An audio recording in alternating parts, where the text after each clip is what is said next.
Bismillahirrahmanirrahim. Assalamualaikum warahmatullahi wabarakatuh. Waalaikumsalam. Selamat pagi, salam sejahtera buat teman-teman semua, Bapak Guru yang sempat hadir di ruang SMP Negeri Rapat. Marilah kita sampaikan puji dan syukur kehadirat Allah SWT berkat karunia darinya kita bisa berkumpul di ruang ini dalam keadaan sehat. Bapak Ibu, pagi ini kita akan mengikuti bersama kegiatan diseminasi budaya positif tentang menyebarkan pemahaman dan penerapan pengalaman budaya positif yang akan disampaikan Ibu Leni Widiasi. Beliau adalah CGB, calon guru penggerak angkatan ke-10. Pada kesempatan ini nanti Bapak Ibu setelah Ibu Leni menyampaikan materinya, Bapak Ibu boleh mengajukan tanggapan maupun pertanyaan pada waktu yang kami sediakan. Baiklah, untuk kesempatan pertama kami berikan kepada narasumber kita Ibu Leni Widiasi untuk menyampaikan materi diseminasi budaya positif pada hari ini. Kepada Ibu Leni Widiasi, saya persilakan. Terima kasih atas kesempatannya oleh Bu Surtini. Assalamualaikum warahmatullahi wabarakatuh. Waalaikumsalam warahmatullahi wabarakatuh. Ya, sekali lagi saya mengucapkan terima kasih kepada Bapak Ibu guru yang sudah bersedia meluangkan waktu untuk datang ke ruang ini, di mana saya akan menyebarkan pemahaman dan penerapan pengalaman budaya positif, di mana penerapan budaya positif ini adalah puncaknya dari modul 1, yaitu modul 1.4. Langsung saja untuk menyingkat waktu.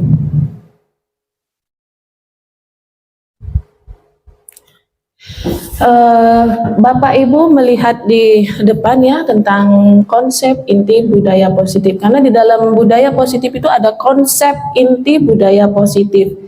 Konsep inti budaya positif ini adalah perubahan paradigma belajar, kemudian disiplin positif, nilai-nilai kebajikan, kebutuhan dasar manusia, kemudian motivasi perilaku manusia, posisi kontrol guru, keyakinan kelas, dan yang terakhir dari konsep inti budaya positif ini adalah segitiga restitusi,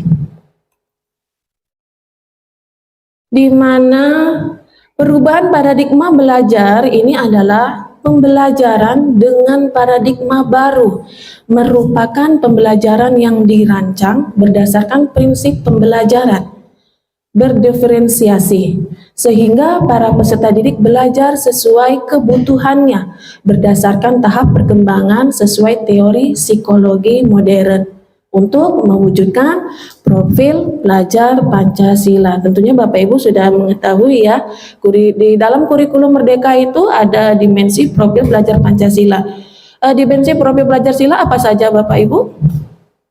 Yang pertama, beriman dan bertakwa, kemudian mandiri, bernalar kritis, gotong royong, kreatif, dan yang terakhir berkebinekaan global. Itu adalah profil pelajar Pancasila.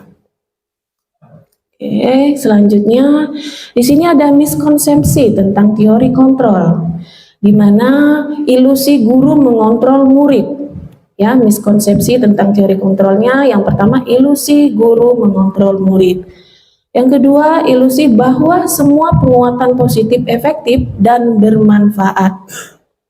Ilusi bahwa kritik dan membuat rasa bersalah mampu menguatkan karakter.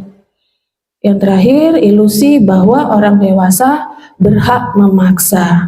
Ya, jadi miskonsepsi tentang teori kontrol ini ada 4, tentang ilusi guru mengontrol murid. Selanjutnya, Di sini ada mengubah paradigma stimulus, respon ke pendekatan teori kontrol. Di sini ada dua, stimulus respon dan teori kontrol. Di mana stimulus respon itu adalah realitas kebutuhan kita sama, sedangkan di teori kontrol itu realitas kebutuhan kita berbeda. Selanjutnya, semua orang melihat hal yang sama, setiap orang memiliki gambaran berbeda. Kita mencoba mengubah orang agar berpandangan sama dengan kita. Teori kontrolnya, kita berusaha memahami pandangan orang lain tentang dunia. Selanjutnya, perilaku buruk dilihat sebagai suatu kesalahan. Teori kontrolnya adalah semua perilaku memiliki tujuan. Stimulus respon, bagian orang lain bisa mengontrol saya. Untuk teori kontrolnya, hanya Anda yang bisa mengontrol diri Anda sendiri. Saya bisa mengontrol orang lain, Anda tidak bisa mengontrol orang lain. Pemaksaan ada pada saat bujukan gagal. Namun kolaborasi dan konsensus menciptakan pilihan-pilihan baru. Model berpikir menang atau kalah, teori kontrolnya yang terakhir, model berpikir menang-menang. Selanjutnya, dalam budaya positif itu ada disiplin positif, di mana disiplin positif ini, disiplin berasal dari kata disiplina, yang artinya belajar. Disiplin mengacu pada disiplin diri, yang memiliki tanggung jawab terhadap apa yang dilakukannya, berdasarkan nilai-nilai yang diyakininya. Kemudian, disiplin positif itu merupakan salah satu cara penerapan disiplin yang bertujuan untuk menumbuhkan kesadaran serta memberdayakan murid tanpa imbalan penghargaan, yaitu berupa penghargaan itu reward, ancaman atau hukuman. Sebagai pendidik, tujuan kita adalah menciptakan murid yang memiliki disiplin diri sehingga mereka berperilaku mengacu kepada nilai-nilai kebajikan universal dan memiliki motivasi intrinsik dalam perubahan perilaku ke arah yang lebih baik. Di sini Bapak Ibu bisa dilihat ada nilai-nilai kebajikan. Nilai yang disepakati bersama. Nilai-nilai kebajikan ini adalah nilai yang disepakati bersama. Lepas dari suku bangsa, agama, bahasa, maupun latar belakangnya. Contoh nilai kebajikan institusi atau organisasi. Profil pelajar Pancasila yaitu beriman dan bertakwa pada Tuhan Yang Maha Esa dan berakhlak mulia. Berkebinekaan global, gotong royong, mandiri, kreatif, dan bernalar kritis. Di sini ada Ibu Pre-Merit Years Program, yaitu toleransi, rasa hormat, integritas, mandiri, menghargai, antusias, empati, keingintahuan, kreativitas, kerjasama, percaya diri, dan komitmen. Yang terakhir, keterampilan hidup atau life skill, dapat dipercaya, lurus hati, pendengaran yang aktif, tidak merendahkan orang lain, dan memberikan yang terbaik dari diri. Kemudian ada kebutuhan dasar manusia. Kebutuhan dasar manusia ini adalah segala sesuatu yang kita lakukan untuk mendapatkan apa yang kita inginkan.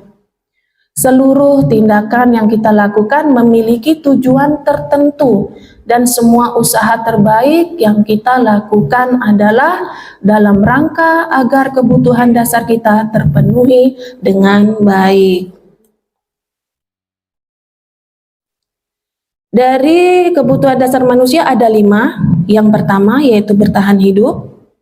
Bertahan hidup ini yaitu contohnya kesehatan, rumah, makanan, proses reproduksi. Yang kedua, kasih sayang dan rasa terima kasih. Karena kasih sayang dan rasa terima kasih ini perlu disayangi dan diterima hubungan dan koneksi sosial, membutuhkan kasih sayang dan ingin diterima hubungannya dan koneksi sosial. Yang ketiga, kebebasan. Kebebasan ini ada kemandirian, otonomi, memiliki pilihan dan mampu mengendalikan arah hidup seseorang. Kesenangan, mencari kesenangan, bermain dan tertawa. Yang terakhir, dari 5 kebutuhan dasar manusia yaitu penguasaan. Dianggap berharga, bisa membuat perbedaan, bisa membuat pencapaian, kompeten, diakui dan dihormati. Motivasi perilaku manusia. Motivasi perilaku manusia ini bisa berasal dari 2 ya, yaitu berasal dari dalam dan berasal dari luar. Sedangkan motivasi intrinsik ini contohnya yaitu untuk menghindari ketidaknyamanan atau hukuman. Kemudian untuk mendapatkan imbalan atau penghargaan dari orang lain. Kalau motivasi intrinsik yaitu untuk menjadi orang yang mereka inginkan, ya, yang timbul dari dalam diri sendiri dan menghargai dengan nilai-nilai yang mereka percaya. Di sini ada hukuman, konsekuensi, dan restitusi, di mana hukuman ini adalah hukuman yang bersifat tidak terencana atau tiba-tiba, bersifat satu arah, pengarahan dari pihak guru, murid hanya menerima suatu hukuman tanpa melalui suatu kesepakatan. Hukuman berupa fisik maupun psikis. Murid atau anak disakiti oleh suatu perbuatan atau kata-kata. Ini biasanya dengan paksaan ya kalau hukuman. Kemudian konsekuensi itu sudah terencana atau sudah disepakati. Bentuk konsekuensinya dibuat oleh pihak guru atau sekolah dan murid sudah mengetahui sebelumnya konsekuensi yang akan diterima bila ada pelanggaran. Bila ada pelanggaran sudah dibahas dan disetujui oleh murid dan guru. Murid tetap dibuat tidak nyaman untuk jangka waktu yang pendek. Kemudian yang terakhir restitusi. Restitusi ini adalah proses menciptakan kondisi bagi murid untuk memperbaiki kesalahan mereka lakukan, proses kolaboratif yang mengajarkan murid untuk mencari solusi untuk masalah mereka, membantu murid berpikir tentang orang seperti apa yang mereka inginkan, bagaimana mereka harus memperlakukan orang lain. Posisi kontrol. Nah, di sini selama saya belajar di modul 1.4 saya juga baru mengetahui posisi kontrol saya selama ini, selama mengajar 14 tahun ya. Mungkin Bapak Ibu juga bisa merasakan posisi kontrol Bapak Ibu berada di mana. Posisi kontrol guru yaitu sebagai penghukum, membuat merasa bersalah, teman, pemantau, dan manajer. Contoh ya, contoh penerapan posisi kontrol guru. Seperti kasus siswa tidak melakukan piket umum. Hukumannya kita sebagai seorang guru misalnya dengan nada suara tinggi, bahasa tubuh yang matanya melotot dan jari menunjuk-nunjuk, menghardik dengan kalimat terlambat lagi, pasti terlambat lagi, selalu datang terlambat. Kapan bisa datang tepat waktu? Nah, ini adalah kita sebagai posisi kontrol penghukum ya, dengan kalimat menghardik. Nah, kemudian yang kedua, pembuat merasa bersalah. Nada suara yang memelas, halus dan sedih dengan bahasa tubuh yang merapat pada anak ya. Kemudian dengan kalimat kamu ini bagaimana ya? Kamu sudah berjanji dengan ibu tidak akan terlambat lagi. Kamu kenapa senang sekali mengecewakan ibu? Ibu benar-benar kecewa sekali. Nah, di sini dengan kalimat seperti ini, kita menjadi posisi kita menjadi pembuat merasa bersalah. Jadi anak itu merasa bersalah, sedih karena sudah melakukan kesalahan.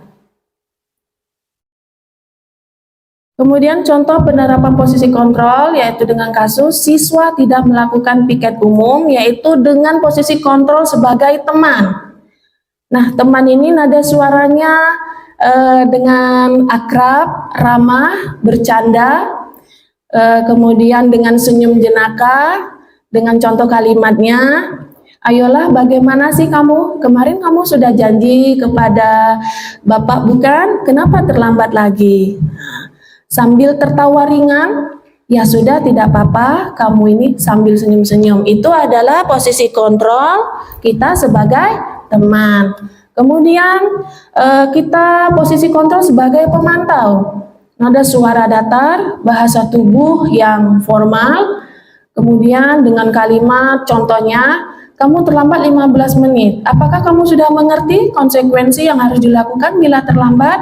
Nah, dengan kalimat seperti ini adalah posisi kita adalah sebagai pemantau. Yang terakhir, ini adalah posisi kontrol kita sebagai manajer. Nada suara yang tulus, bahasa tubuh tidak kaku, mendekat ke murid dengan kalimat yaitu apa yang bisa kamu lakukan untuk memperbaiki kesalahan. Nah, ya, ini adalah 5 posisi kontrol yang ada pada diri kita sebagai seorang guru.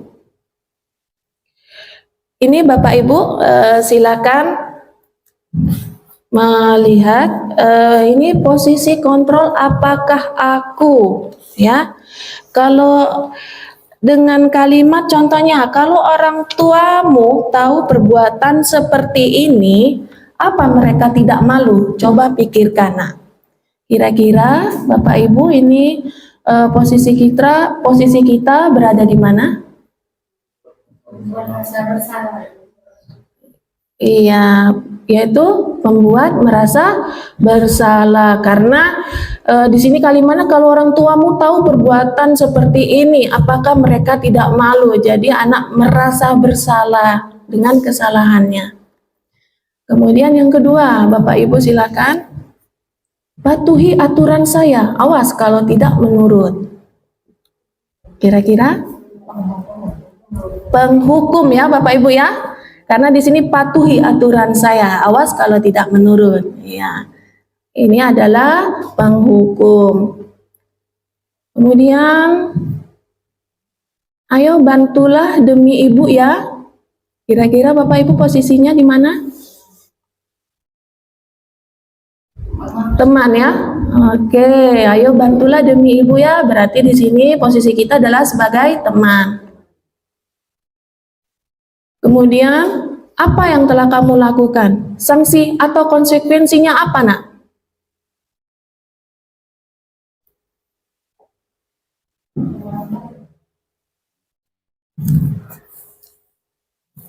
Bapak Ibu? Iya benar, yaitu posisi dengan kalimat yang apa yang telah kamu lakukan, sanksi atau konsekuensinya apa? Yaitu kita berada di posisi manajer. Oke, yang terakhir ya Bapak Ibu, apa rencana kamu untuk memperbaiki masalah ini?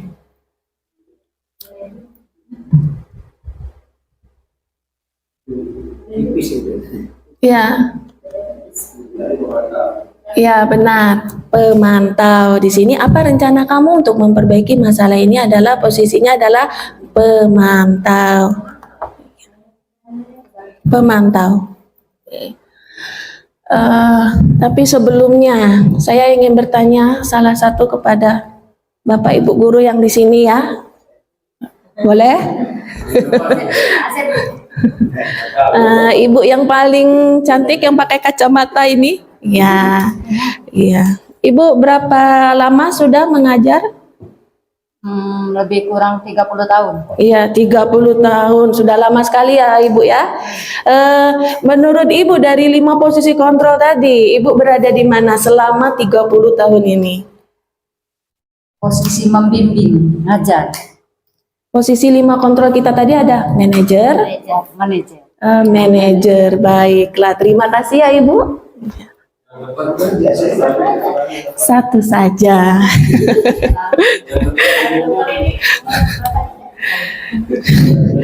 Oke, kita lanjut ya. Keyakinan kelas. Mengapa keyakinan kelas bukan peraturan kelas ya? keyakinan kelas ini yaitu pembentukan keyakinan kelas yaitu bersifat abstrak, lebih rinci dan konkret. Yaitu berupa bersifat abstrak, lebih rinci dan konkret, berupa pernyataan universal, dibuat dalam bentuk positif, tidak terlalu banyak dan mudah dipahami. Dapat diterapkan di lingkungan semua warga kelas, ikut partisipasi dalam membuat kesepakatan kelas. Ya, Bapak Ibu, silakan, ini ada video yang saya sudah perhatikan langsung dengan anak-anak ya. Silakan Bapak Ibu untuk melihatnya. Saya membuatnya keyakinan kelas di kelas 77. Silakan Bapak Ibu, ini video praktik yang saya lakukan.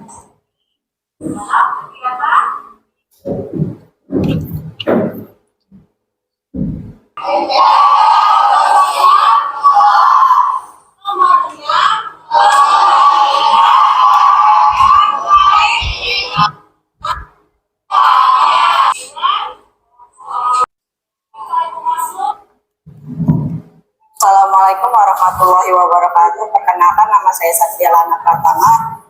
Saya merasa sangat senang karena diajar dengan Miss Leni pelajaran BK. Saya senang karena bisa membuat kesepakatan kelas di kelas 77. Terima kasih. Assalamualaikum. Assalamualaikum warahmatullahi wabarakatuh. Saya Khairia Anissa dari kelas 77. Saya sangat merasa senang karena diajak Miss Leni di pelajaran BK, materinya kesepakatan kelas. Terima kasih. Wassalamualaikum warahmatullahi wabarakatuh.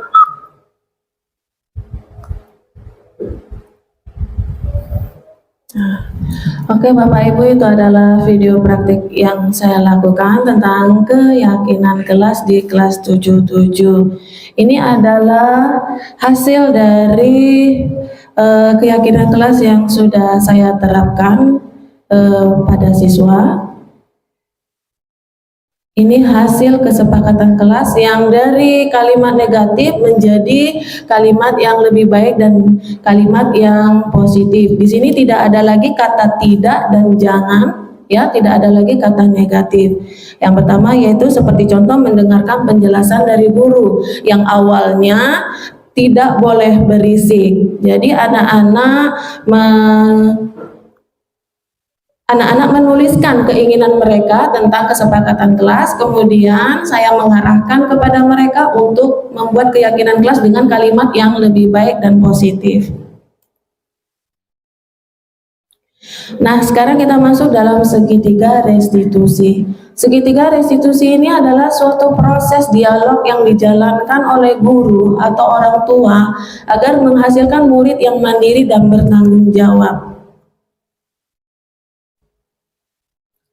Dalam segitiga restitusi ada 3 tahapan, yaitu yang pertama menstabilkan identitas, yang kedua validasi tindakan yang salah, yang ketiga menanyakan keyakinan. Yang pertama menstabilkan identitas, yaitu berdasarkan prinsip membuat kesalahan merupakan bagian dari pembelajaran, menggeser identitas gagal ke identitas yang sukses. Kemudian tahap yang kedua yaitu validasi tindakan yang salah, yaitu berdasarkan prinsip setiap perilaku berupaya memenuhi kebutuhan tertentu.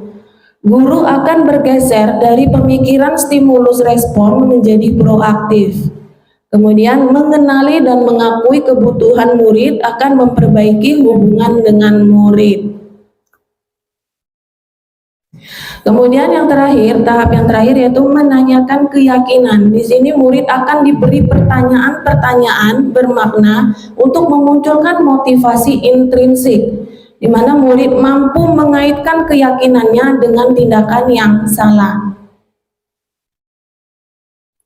Ini ada praktek segitiga restitusi dengan kasus pertama.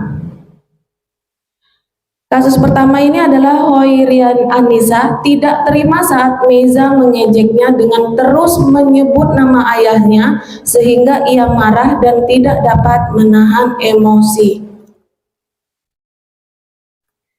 Ini adalah video praktek kasus pertama. Waalaikumsalam, Hoirian Anissa. Silakan, Nak. Oke.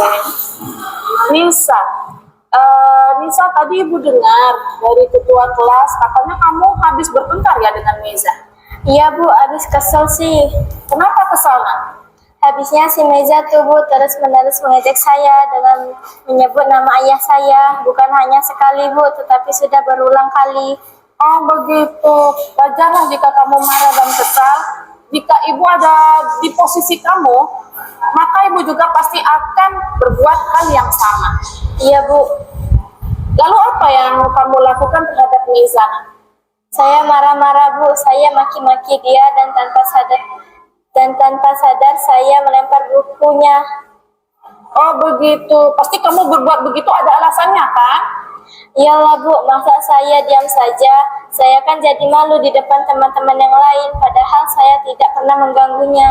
Ya wajarlah kalau kamu merasa marah karena tidak rela nama ayahmu selalu disebut-sebutnya. Ibu sangat menghargai tindakanmu yang tidak lebih buruk daripada itu, di sana sampai memukul Meza. Iya Bu.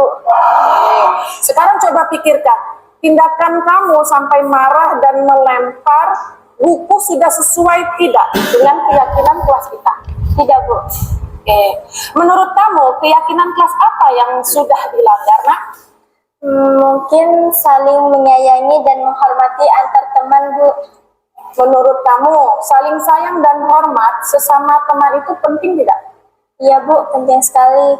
Nah, jadi kalau menurut kamu itu penting, maka keyakinan apa yang harus kamu lakukan saat kamu sedang marah? Sepertinya saya harus lebih sabar ya Bu. Kamu bersedia memperbaiki masalah ini? Bersedia Bu. Nah, apa yang akan kamu lakukan untuk memperbaiki masalah ini? Saya harus lebih bersabar dan menahan amarah saya. Jika ada yang mengejek saya dengan menyebut nama ayah saya, lagi saya akan melaporkannya ke wali kelas atau guru BK Bu. Oke, iya, tepat sekali tindakanmu, Nisa.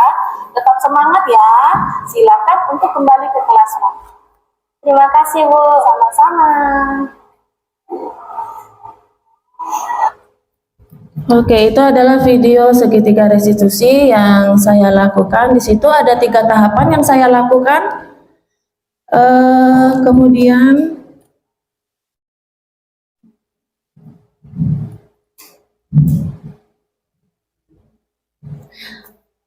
demikian materi pemahaman budaya positif yang sudah saya sampaikan hari ini.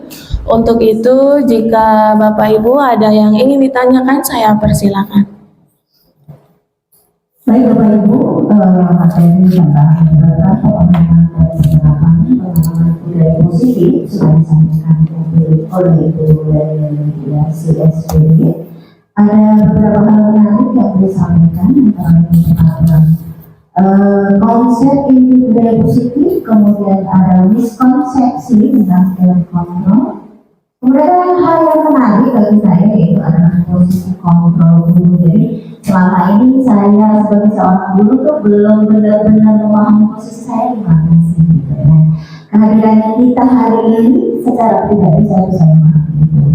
Kemudian ada 2 video menarik juga yang disajikan oleh Ibu Leni berkaitan dengan praktek beliau membuat keyakinan kelas pada kelas yang dan juga praktek restitusi, segitiga restitusi dalam menyelesaikan kasus yang ada. Mungkin di antara Bapak Ibu juga pernah mengalami hal seperti apa yang dialami oleh Ibu Leni. Luar biasa dengan materi. Berikan tepuk tangan dulu buat Ibu Leni. Baik, selanjutnya mungkin Bapak Ibu ada tanggapan ataupun pertanyaan berkaitan dengan materi yang disampaikan oleh Ibu Leni.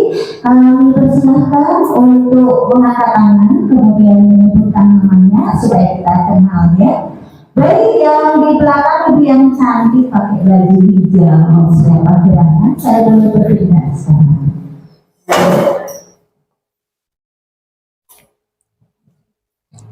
Silakan Ibu. Terima kasih kepada Ibu Moderator.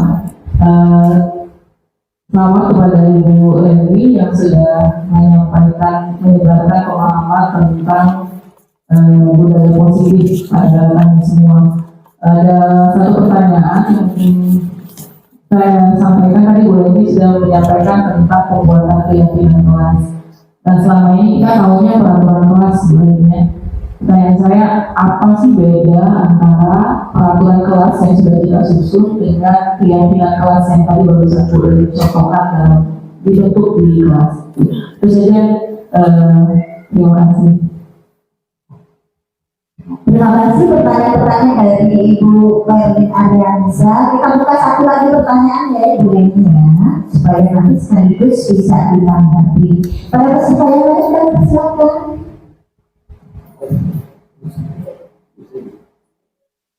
Silakan Ibu Zaimaya. Kebetulan hari ini ada senior dan junior ya. Terima kasih moderator. Ini tadi dari yang disajikan dari Ibu ini ada video tadi yang ditampilkan. Video dari praktek segitiga restitusi.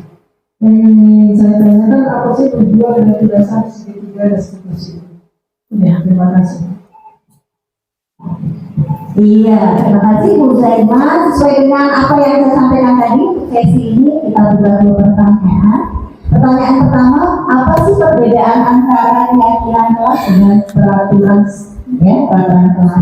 Yang kedua adalah apa sih fungsi? Apa sih tujuan dari segitiga restitusi? Kami persilakan untuk Ibu Leni menanggapi dan menjawab pertanyaan yang disampaikan oleh para peserta. Silakan Ibu Leni. Ya, terima kasih kepada Ibu Sutini. Baiklah, saya akan menjawab pertanyaan dari Ibu Merlin terlebih dahulu. Yang pertanyaannya, kenapa? Pertanyaan tadi? Perbedaan antara peraturan kelas dengan keyakinan.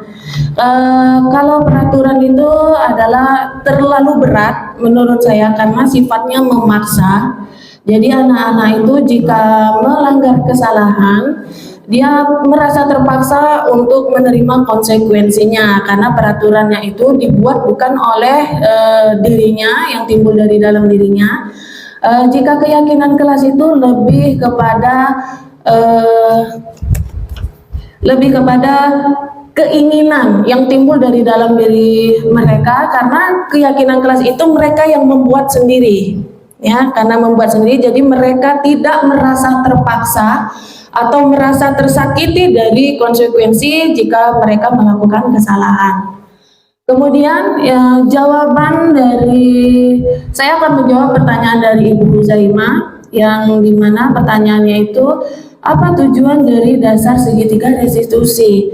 Tujuan dari dasar segitiga restitusi ini adalah mengubah identitas anak yang gagal menjadi yang lebih sukses, karena agar anak ini dapat berpikir lebih positif dan tidak merasa terancam atau tersakiti. Ini adalah dari dasar segitiga restitusi. Itu saja jawaban dari bagaimana Ibu Merlin dan Ibu Zaima. Oke, bagaimana bisa? Cukup dipahami jawaban sumber. Bagaimana saya ruang kelas yang sumber, apakah saya sebelumnya mungkin selesai. Kalau itu peserta, baik Bapak Ibu, untuk kegiatan diskusi budaya positif telah memberikan pemahaman dan pengalaman budaya positif yang memiliki identifikasi akan terakhir sampai sini. Sebelum saya sampaikan sedikit beberapa hal yang disampaikan tadi oleh narasumber. Pertama adalah pengadaan budaya positif, kedua konsep inti budaya positif, perubahan para belajar, konsepsi tentang ekonomi, disiplin positif, kemudian nilai-nilai dasar, keberhasilan manusia, 5 kebutuhan dasar manusia, posisi kontrol dulu, keyakinan kelas dan terakhir strategis segitiga restitusi. Dua tadi beberapa dari yang menyampaikan definisi terserah pada dua yang sudah sampaikan dapat mendapatkan pengetahuan dari semua tentang budaya positif. Terima kasih kepada narasumber. Saya selaku moderator pada bagian menyampaikan permohonan maaf apabila dalam wawancara ini ada hal yang kurang dengan kita semua, dan saya juga ucapkan terima kasih atas perhatian dan kerjasama. Mudah-mudahan kita akan berjumpa pada kesempatan lain untuk menambah ilmu sama berbagi pengalaman. Bapak Ibu, tidak hentinya kita menyemai budaya positif melalui sikap perubahan agar sekolah dari sekolah penuh dengan kebaikan. Terima kasih. Saya akhiri. Wassalamualaikum warahmatullahi wabarakatuh. Waalaikumsalam warahmatullahi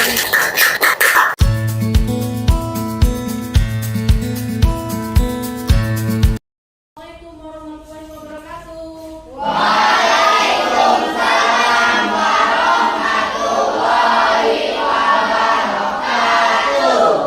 Bertemu lagi dengan Ibu hari ini dalam kegiatan layanan bimbingan konseling, yaitu dalam bimbingan konseling. Bagaimana kabarnya hari ini anak-anak semua? Sehat? Sebelum kita mulai kegiatan layanan kita hari ini, kita ada baiknya berdoa terlebih dahulu ya. Ketua kelas, mana ketua kelas? Oke, silakan pimpin doanya dulu nak. Kita semua.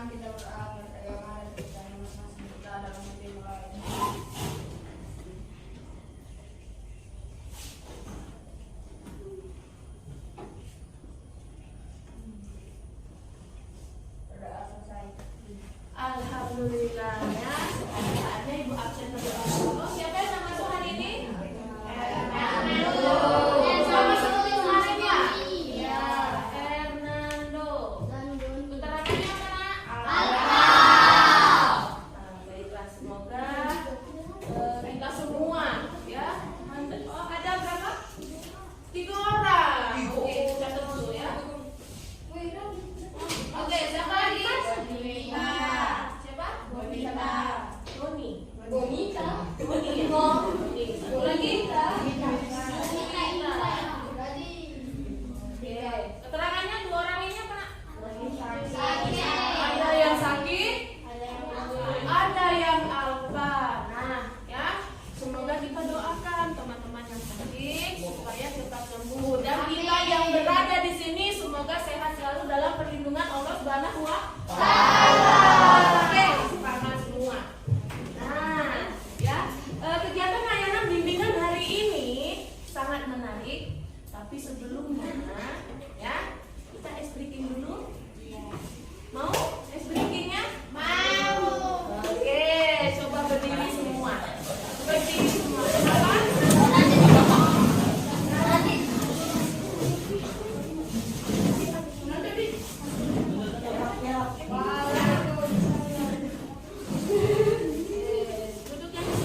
belajar. Itu siapa kira-kira yang sering berjalan-jalan di dalam? Ada bukunya ya? Oke, kita baca bukunya. Mendengarkan penjelasan dari guru. Tidak boleh berisik. Mendengarkan guru yang sedang menjelaskan. Tidak boleh berisik di dalam kelas. Oke, sama ya. Tidak berkata kasar terhadap orang. Nanti ini 1, 2, 3. Ini Bu tulis langsung ya. Tidak berisik.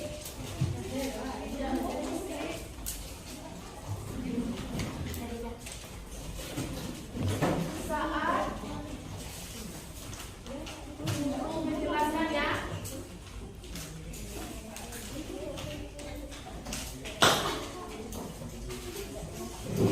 Nomor 2, tidak berkata kasar terhadap orang lain. Kalau boleh tahu orang lain itu siapa saja coba? Teman, guru, orang tua, ya.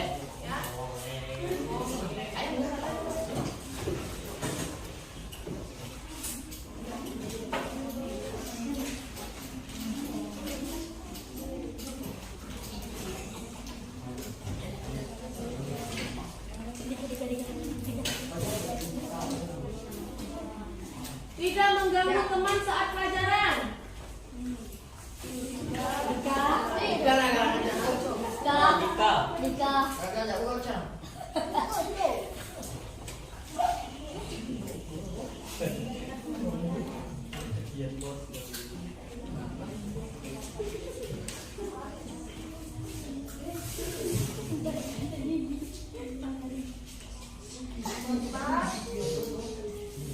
Mendengarkan apa kata guru. Masuk ya di dalam sini, tidak berisik saat guru. Oke, mendengarkan penjelasan guru, tidak jalan-jalan di kelas.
sampah pada tempatnya.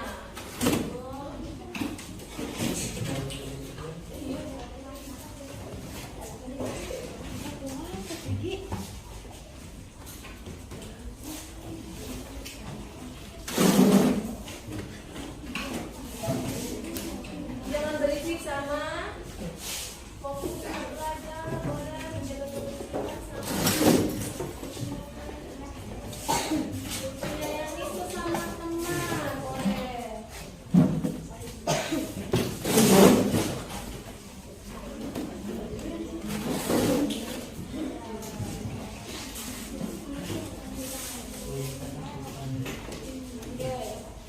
Ya.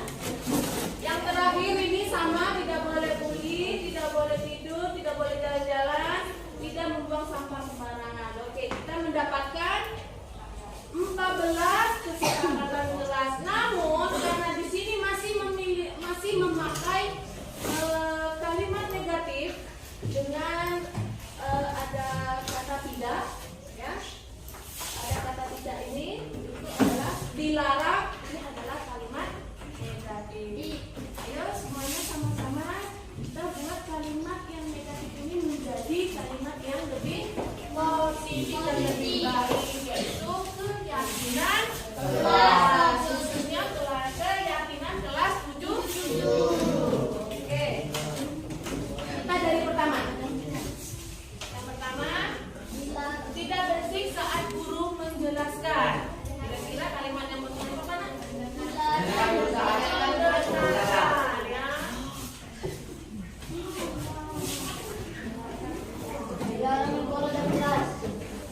Dengarkan.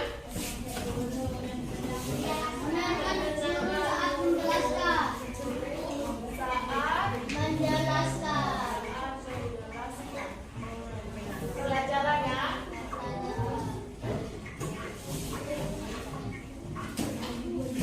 Oke, nomor 2 nak. Tidak berkata kasar terhadap orang lain. Sepertinya ini ya, menjaga sopan santun. Karena sopan santun ini banyak, yaitu salah satunya tidak berkata kasar. Oke, menjaga sopan santun. Nomor 3 nak, tidak mengganggu teman saat pelajaran. Ayo, apa? Kalau mengganggu ini berhubungan dengan yang tadi ya. Tidak boleh. Coba kalimat yang lebih bagus. Saling menyayangi sama lain. Saling menyayangi ya. Sesama teman.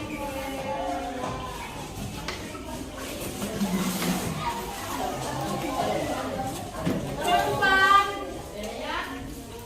Tidak jalan-jalan di kelas. Kira-kira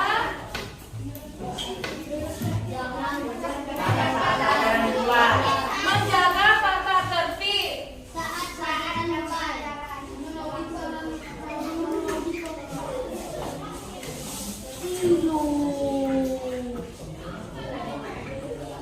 Di dalam kelas ya.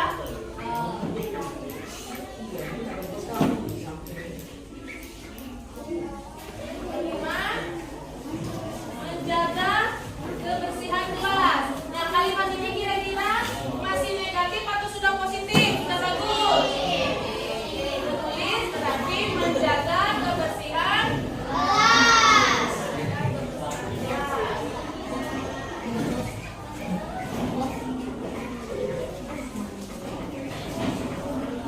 Nomor 6, tidak mengambil barang yang bukan milik kita. Jadi apa nak?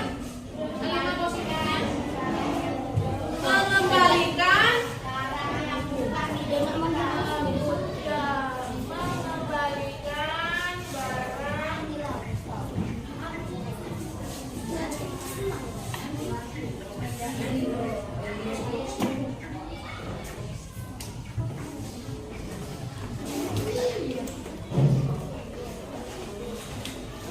mengembalikan barang yang bukan milik kita. Nomor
Jadi fokus dalam belajar.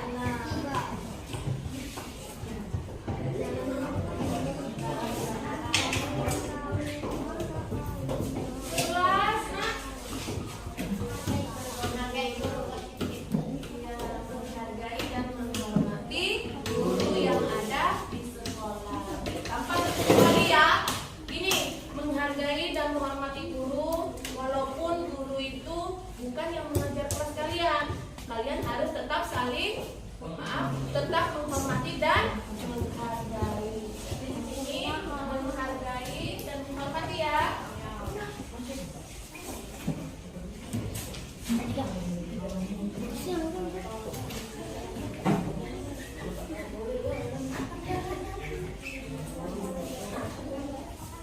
Menjaga sopan santun sudah nak ya? Oke. Membuang sampah pada tempatnya. Bagus. Sekarang tinggal ibu tulis. Buanglah sampah pada tempatnya.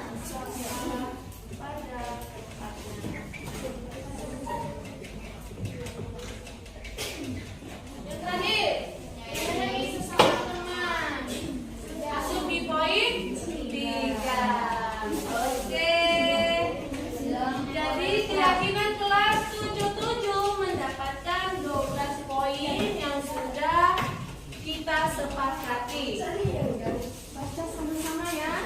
Bisa? Oke. Yang pertama, keyakinan kelas 77 yaitu yang pertama 1.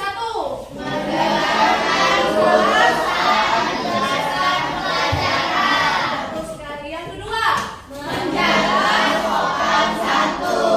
nomor 3, saling menyayangi sesama.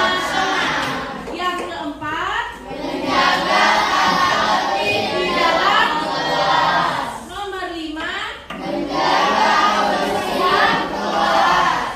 Nomor 6, mengembalikan barang yang ditinggalkan. 7, menjaga fasilitas sekolah. Nomor 8, mematuhi tata tertib sekolah. Nomor 9, menjalankan tugas tepat waktu. 10, fokus dalam belajar. 11, menghargai dan menghormati guru. Terakhir, membuang sampah pada tempatnya. Oke, ini adalah keyakinan kelas, ya. Keyakinan kelas dalam pelajaran bimbingan konseling.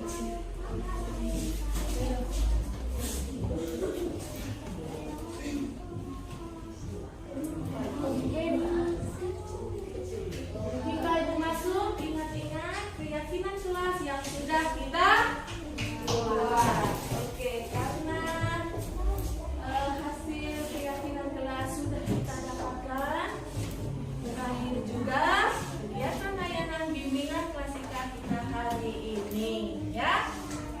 Sebelum ibu akhiri kegiatan layanan bimbingan klasika hari ini, ayo supaya lebih semangat, es krim terlebih dahulu ya. Tepuk semangat.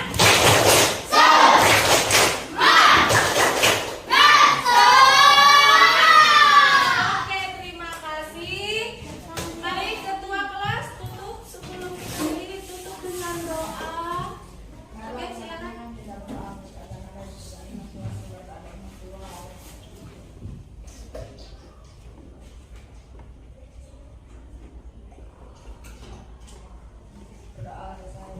Terima kasih semuanya. Jumpa lagi dengan pertemuan berikutnya ya. Assalamualaikum warahmatullahi wabarakatuh. Waalaikumsalam warahmatullahi wabarakatuh.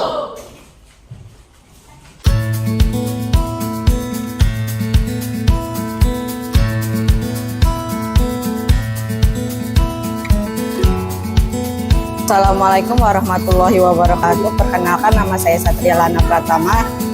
Saya merasa sangat senang karena diajar dengan Miss Leni pelajaran BK. Saya senang karena bisa membuat kesepakatan kelas di kelas 77. Terima kasih. Assalamualaikum warahmatullahi wabarakatuh. Assalamualaikum warahmatullahi wabarakatuh. Saya Khairia Anissa dari kelas 77. Saya sangat merasa senang karena diajak Miss Leni belajar di pelajaran BK, materinya kesepakatan kelas. Terima kasih. Wassalamualaikum warahmatullahi wabarakatuh. Assalamualaikum warahmatullahi wabarakatuh. Saya Aulia Lestari dari kelas 77. Saya senang sekali ketika Bu Leni mengajar di kelas, materinya keyakinan dan kesepakatan kelas 77. Sekian, terima kasih. Wassalamualaikum warahmatullahi wabarakatuh. Assalamualaikum warahmatullahi wabarakatuh. Perkenalkan, nama saya Azril Fajar Irwansyah dari kelas 77. Saya senang sekali diajar Miss Leni dan pelajaran ini bimbingan BK dengan counseling, yaitu materinya kesepakatan kelas dan keyakinan kelas. Saya akhiri, wassalamualaikum warahmatullahi wabarakatuh.